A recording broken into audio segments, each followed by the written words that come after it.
Hi, I'm Michelle from Michelle's Romantic Tangle, and I am going to show you how to make a reusable shopping bag with some materials from the Dollar Tree. They have some of the cutest scarves, and I don't wear scarves, but I really like these feathers, and I wanted an excuse to buy some. So after passing them up several times and realizing that I absolutely need more reusable totes with grocery shopping for 5 people and library runs and thrift store runs, there are never enough bags.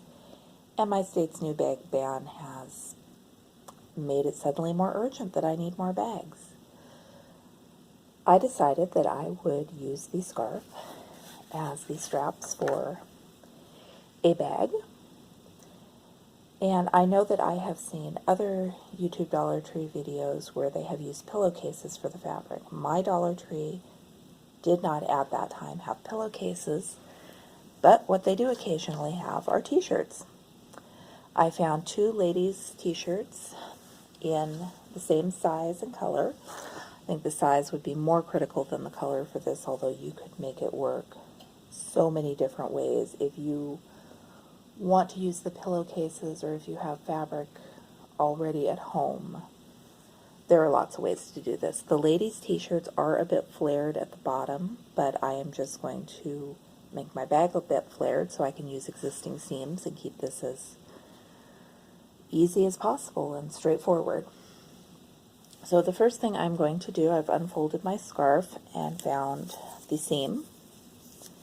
I'm going to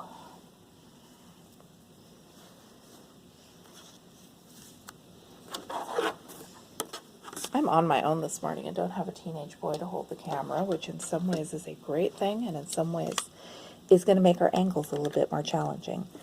So I am going to cut the part with the seam away. I have it folded in half lengthways. So I am just going to make a cut at the opposite end of the loop, which is going to give me 2 straps that are exactly the same length. To get my t-shirts ready for sewing, I am going to, just to make it work easier on this table, I'm going to cut them off directly below the armpits. And I am a quilter, so I already have a rotary cutter and ruler set up. You can totally do this with scissors. You use what you have. Cutting a straight line would also be helpful.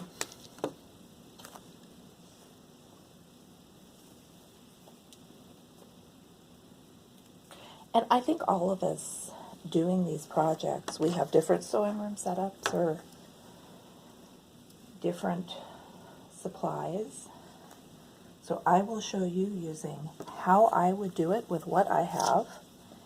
And I just assume that you are going to modify it and do it however works best for you. If I was like a home economics teacher, I would probably iron my shirts before I cut them, but I'm not, and I'm not going to. And you can't make them.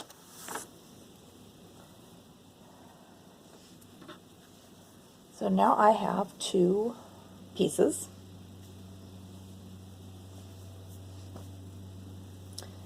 I'm going to use the wider flared edge for the bottom of the bag and the very slightly narrower edge at the top of the bag.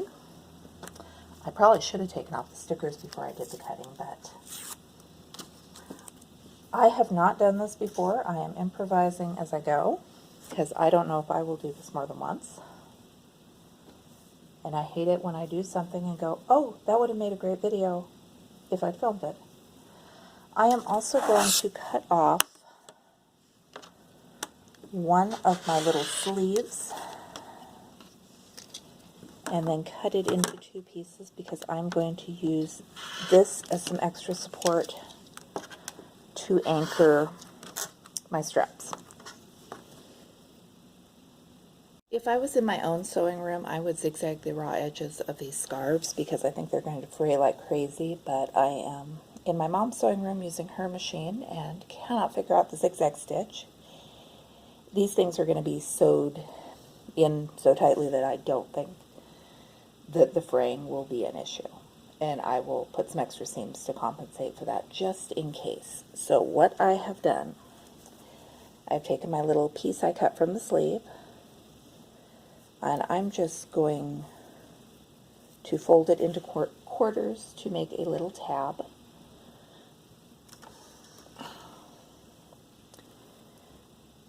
And if I could do this fancier, but it's going to be buried in the construction of the bag, and I'm just using it so that there is the point where the straps are sewn to the bag is not relying on just that gauzy scarf material to hold everything.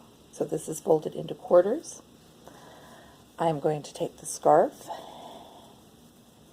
and I am just by hand going to kind of gather the scarf. I'm going to put the scarf on the tab that I just made by folding.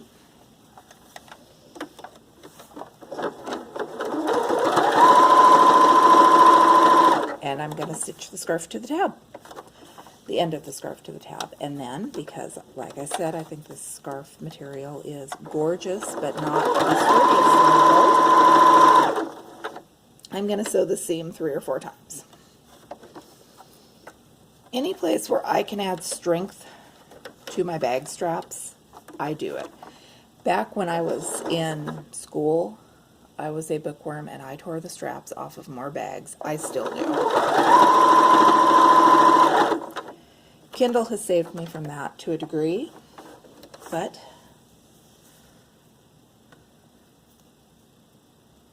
I still like bags with strong straps. So I'm going, and then I'm going to do it with both ends of the other strap.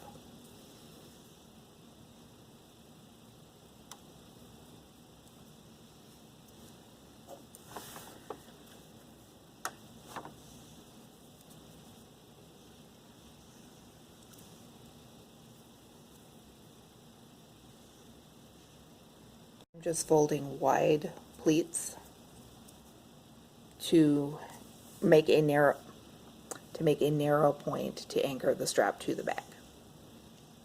I have both straps with the ends pleated and sewed to tags to reinforce them. I have 2 matching t-shirt sections. These t-shirts, luckily for this project, have seams down both sides. If I was t-shirts to wear, I wouldn't be as excited by the seams, but for sewing a project, they are going to make it easier to line things up.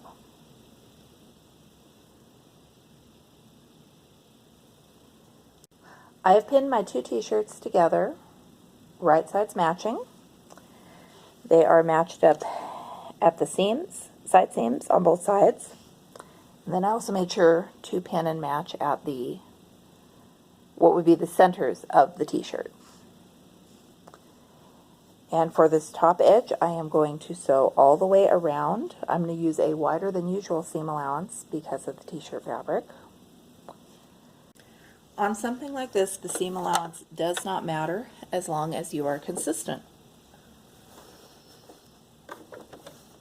So I'm just going to go all the way around the shirt. Shirts, plural.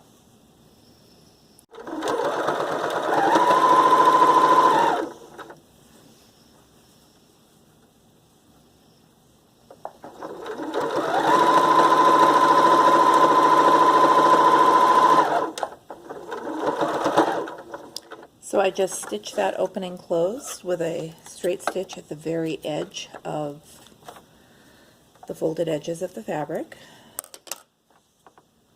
I'm not entering this in the state fair and trying to win a ribbon. So I've sewed the raw edges together all the way around for the top of the bag. I have then, from seam to seam, sewed the bottom of the t-shirt all the way on one end, from seam to seam, And then on the other end, in the middle, I left about a 4-inch unstitched gap so that I can turn my bag right side out.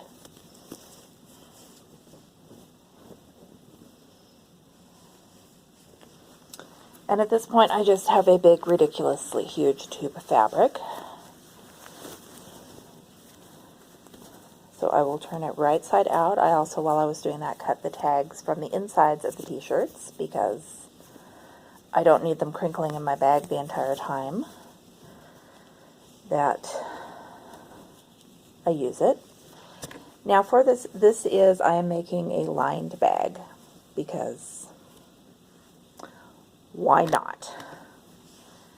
This open space that I used to turn the bag right side out, if I was being very careful about my work, I would whip stitch this by hand and try to make it as invisible as possible.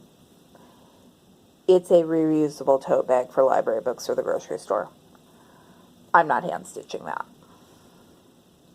So I have my large tube of fabric that I have sort of turned right side out. The lining of the bag goes into the outside of the bag. I use those side seams as reference points. And here's my bag, which is a shapeless gray mass. What I will do now is wrestle it into a bag shape, and then I am going to sew, for reinforcement again, to keep it in a baggish shape, a straight stitch along the edge of the top open edge of the bag. So now I have the lined body of my bag. It is a little wonky and not perfectly rectangular, partially because of my seams and partially because of the flared bottom edge of those t-shirts. And this is stretchy fabric, so once I carry some books or groceries into it, it is going to get a bit wonkier, and that's fine. My original plan with the straps was to stitch these strap ends inside of the seam of the bag, and that would have been ideal. This morning when I started putting this project together, I know how to do that. I have made bags, but I was having a hard time wrapping my head around it, and then I was also having a hard time wrapping my head around how in the video I was going to explain that. So we're just going to sew the bags on the outside, but before we do that, we are going to neaten up these edges. I have unused the fabric from the necklines of both of my t-shirts. So what I am going to do is cut a rectangle. I am eyeballing all of this and not measuring, because this is not, in my mind, I'm having fun. This is not the project that requires perfection. And then what I did,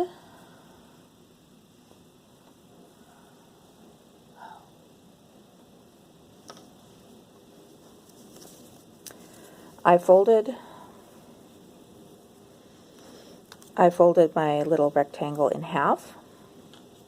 I sewed a little around 3 edges to make a little pouch, and I sewed the folded edge just because.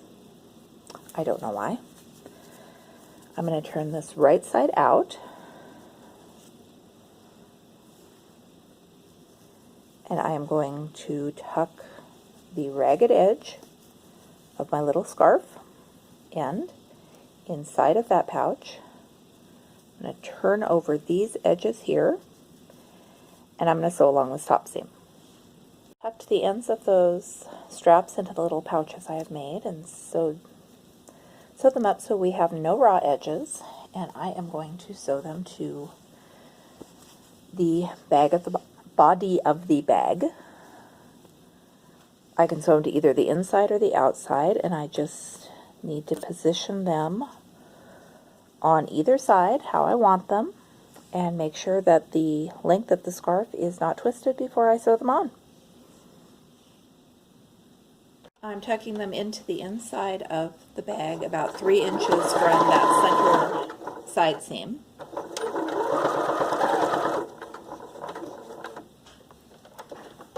Here's my finished project. I could absolutely, in hindsight, have made this bag cuter and more structured if I had used some cotton or canvas or other fabric not from the Dollar Tree. But I was trying to keep this tutorial to Dollar Tree products only, except of course for the sewing thread. I could have used 2 scarves and made those straps longer. There are always ways that you could change a project and do it differently the second time. But overall, I got the effect I wanted. I think this will be a very functional bag, especially for to keep in the car for those little trips where you buy a couple of things and the stores no longer provide bags in this world. Thank you for watching. I am Michelle with Michelle's Romantic Tangle. I have done other Dollar Tree DIYs like the nail polish glitter pouch. And if you'd like to see more projects like this and thrift with me's and stitching and quilting videos, please subscribe. I'll be back soon with more videos.